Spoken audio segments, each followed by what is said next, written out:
የመጨረሻው ዲፕሎማሲ በሚመለከት የተነሳው ጥያቄ ውሃ ያስጠጣል። እሱ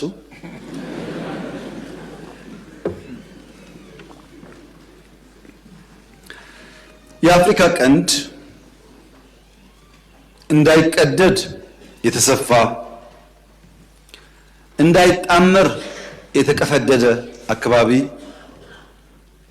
ተብሎ ሊወሰድ ይችላል። ጂኦፖለቲክሱ እንዳንለያይ እዚህም እዛም አንድ አይነት ዘር፣ አንድ አይነት ቋንቋ፣ አንድ አይነት ባህል አለ። በሁሉም በጣም የተሳሰረ ነው። እንዳንጣመርና አብረን ደግሞ እንዳንሰራ ብዙዎቻችን ከብሔራዊ ጥቅማችን ይልቅ ሌላ ቦታ ያለ ነው። የሌላ ጉዳይ አስፈጻሚ ነን። ከፍተኛ ኢንተርቬንሽን፣ ከፍተኛ ፉክክር ያለበት ከባቢ ስለሆነ እንደኛ በባህል፣ በቋንቋ፣ በእምነት፣ በብዙ ሀብቶች የተሳሰረ ከባቢ የለም። ለምሳሌ ሰሞኑን አይታችሁ ከሆነ የጅቡቲው ፕሬዝዳንት አባታችን እስማኤል እና ሐሰን ሼክ ሶማሌ ክልል መጥተው ነበር። ከህዝቡ ጋር ይዘፍናሉ፣ ከህዝቡ ጋር ይነጋገራሉ። ዘሴም ባህል፣ ዘሴም ቋንቋ፣ መግባባት ነበራቸው። ወደ ትግራይም ቢኬድ፣ ወደ ሱዳንም ቢኬድ፣ ደቡብ ሱዳንም ቢኬድ፣ ኬንያም ቢኬድ ይሄ ነገር አለ። ህዝብ በጣም የተወራረሰ ከባቢ ነው። የተፈጥሮ ሀብትም እንደዚሁ ነው። ይሄ ተጠቅሞ መልማት ይቻል ነበር። ነገር ግን የሁለቱ ውሃዎች ጉዳይ እኛንም እያተረማመሰ በእኛ ጉዳይ የሚገቡ ኃይሎችም እያሰፋ በመሄዱ አንዱ ጎረቤት ለሌላው ጋሻ መሆን ሲገባው ጥይት አቀባባይ ሆኖ ቀረ። አንዱ ለአንዱ መከታ መሆን ሲገባው አንዱ ለአንዱ ችግር አስተላላፊ ሆነ። በዚህ ምክንያት ቀጠናው የራሱ ውስንነት አለበት። ይሄን ለመፍታት ከፍተኛ ጥረት እያደረግን ነው። እንደሚሰምር ተስፋ እናደርጋለን። ቀይ ባህርን በሚመለከት በተደጋጋሚ አንስቻለሁ። ደግሜ አቋሜን ለመግለጽ እንዲመቸኝ እስራኤል የጎላን ተራራ ለምን ያዘች? እስራኤል የጎላን ተራራ ያዘችው ለናሽናል ሴኩሪቲ፣ ለህልውናዬ፣ ለኤግዚስተንሲ ችግር ያጋጥመኛል ብላ ስላመነች ነው።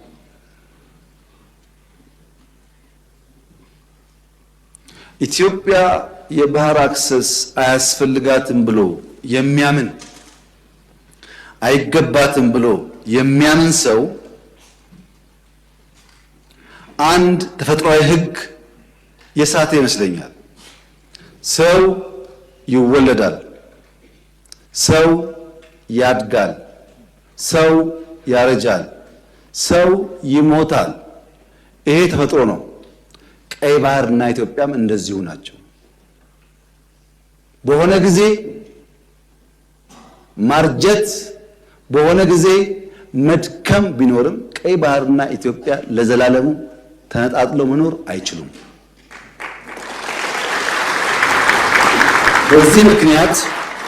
በዚህ ምክንያት በጣም ብዙ ስለሆነ ሀብቱ ከምጽዋ ጫፍ እስከ ሞቃዲሾ ጫፍ 5000 ኪሎ ሜትር ነው። በጣም ትርፍ ነው።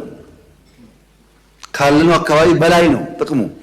ከ5000 ውስጥ 20 ሚሊዮን ገደማ ሶማሌ፣ የተወሰነ ሚሊዮን ጅቡቲ፣ የተወሰነ ሚሊዮን ኤርትራ፣ በድምሩ 25 ሚሊዮን ገደማ ያሉት 5000ን ይዘውታል። 130 ሚሊዮን ህዝብ ያላት ኢትዮጵያ የጠየቀችው ግን 50 ኪሎ ሜትር ነው። ይሄ ፍትህ ካልሆነ ዓለም ላይ ፍትህ የለም ማለት ነው። የጠየቅነው ደግሞ ገለን ቀምተን አይደለም። የፈለገ ሰው በአፍሪካ ትልቁ ግድብ የኢትዮጵያ ግድብ ነው። ክብር ምስጋና የኢትዮጵያ ህዝብ ይግባና ትልቁን ግድብ ገምቶልናል። ከዛ 15-20% ሼር ወስዶ ለኢትዮጵያ አክሰስ መስጠት ይቻላል፣ በቢዝነስ ህግ ማለት ነው። የለም ግድብ ከበደኝ ከተባለ በአፍሪካ አንደኛው የአየር መንገድ የኢትዮጵያ አየር መንገድ 5-10-20% ወስዶ አክሰስ መስጠት ይቻላል። ያ ካሁንስ ሊዝ ይቻላል። ያ ካሁንስ የላንድ ስዋፕ ይቻላል። በሰላም በንግግር ይቻላል።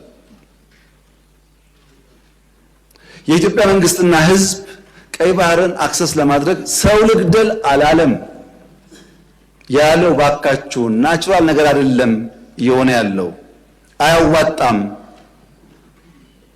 እና በስምምነት በገበያ ሕግ ሳንጠፋፋ አብረን ለማደግ በድርድር እንፍታው ነው።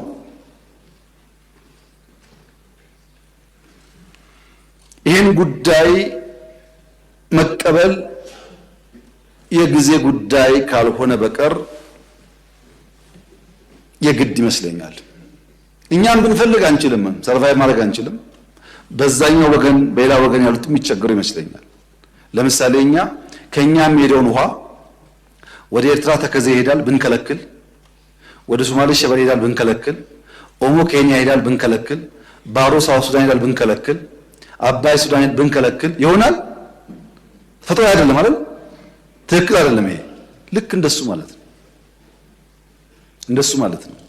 እኛም ማጋራት አለብን፣ እነሱም ማጋራት አለባቸው።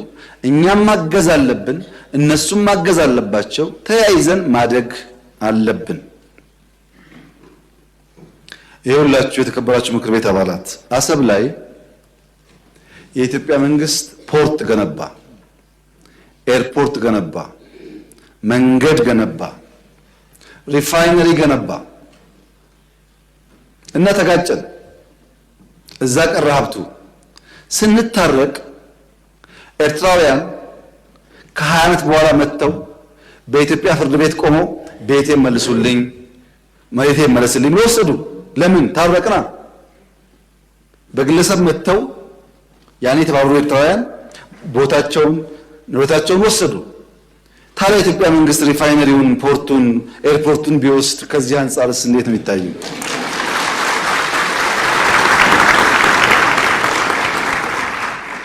እኛ ስጡን ብቻ አላልንም። እኛም ጋር የቀረ ነገራችሁን ውሰዱ፣ ያጠፋውን ይቅርታ አድርጉ። ግን በቀጣይነት ኢትዮጵያን ከተፈጥሮ ጸጋው ማስቀረት ያስቸግራል። አሁን ከበደ ሊያግዝ ይችላል፣ ተሰማ ሊያግዝ ይችላል፣ ጫላ ሊያግዝ ይችላል። ኢትዮጵያን ማንም አቁማት አያውቅም፣ ማንምም አያቆማትም። ይሄም ማይሆን ዝም ብሎ ባዶ ፍላጎት ነው፣ ሮንግ ኢንቨስትመንት ነው። በነገራችን ላይ ኢትዮጵያን መጉዳት የሚሹ ሀገራት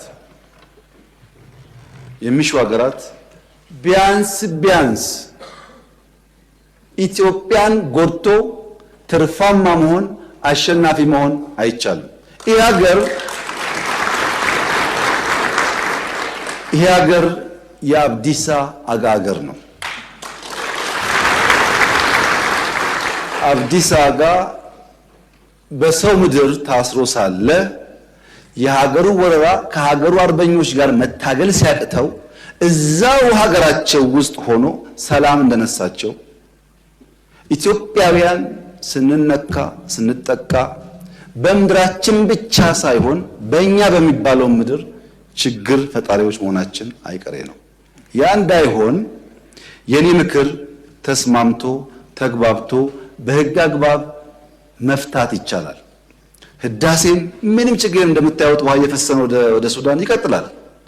እኛ ወደ ሱዳን የሚሄደውን ውሃ የማቆም ፍላጎትም የለንም፣ አናረግም፣ አንፈልግም። ሱዳን ወንድሞቻችን ይገባቸዋል፣ የሚገባቸውን ሼር ይውሰዱ። ሌሎችም እንደዚሁ ለኛ የሚገባንን በሆነ ምክንያት ዛሬ መከልከል ቢታሰብ በቀጣይነት ማስቀረት ስለማይቻል ወደማያስፈልግ ነገር ሳይገባ በሰላም በድርድር መጨረስ ተገቢ ነው ብዬ አምናለሁ። ዓለም እንዴት ያምናል?